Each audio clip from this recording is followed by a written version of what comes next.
So just 2 weeks ago, this committee passed legislation on PFAS chemicals that are contaminating our environment and jeopardizing human health.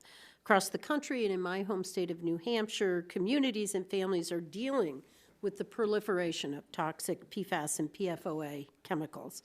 In fact, there's rarely a day where we don't open our newspaper and read yet another story about a town, a school, a community faced with unsafe drinking water, or a household that must rely on bottled water because of PFAS contamination. So you can imagine how shocking it was to me to see listed as the first ingredient on a cosmetic product, PTFE. The average consumer might overlook this as just another acronym, but I'm quite certain that they would recognize the trademark name for PTFE, best known as Teflon.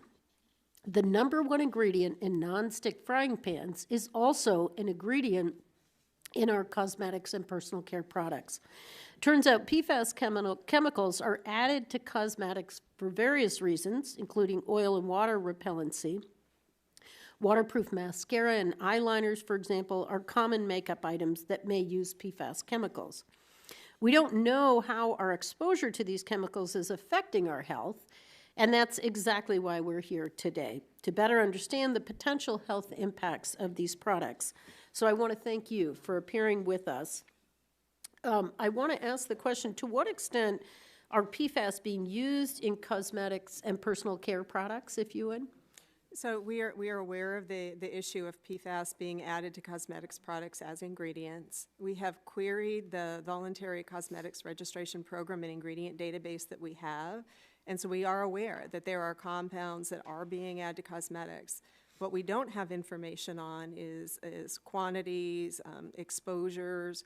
We also don't have good information available about potential health effects of many of those compounds, which you know is an emerging area of science more broadly on the PFAS. So we are engaging in dialogue with industry as well to better understand what is being added to cosmetics, what the exposures may be, and again, any potential health concerns. It's an area that we are deeply engaged in at the FDA, not just in the cosmetic space, but more broadly. And are there any restrictions at all at this point in time on including PFAS as an ingredient in cosmetics? There are not. There are no banned ingredients involving PFAS in cosmetics at this point in time. And when products contain harmful chemicals known to be linked to cancer and reproductive health, is there a way that consumers would know this information? Under the current laws, cosmetic ingredients need to be declared on the labels, and so that would be the only way that a consumer would potentially have that information available, is by reading the ingredient list on products that are currently on the market. And could you outline, under the legislation that we're considering, what would be different in your authority and in the consumer receiving this information? I think we'd be happy to work with the committee to address any thoughts that you may have on how that ingredient listing could be implemented to address some of your concerns. We'd be happy to work with you.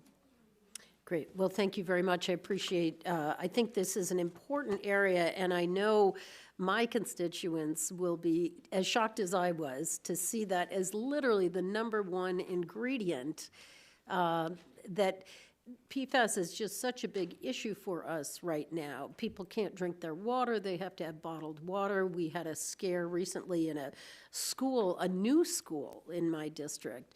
PFAS, very high levels in the water.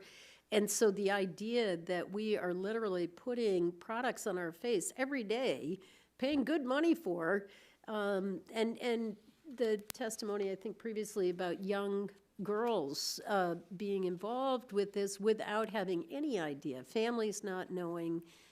So I appreciate the work you're doing, and I thank you, Madam Chair, for holding this important hearing, and I yield back.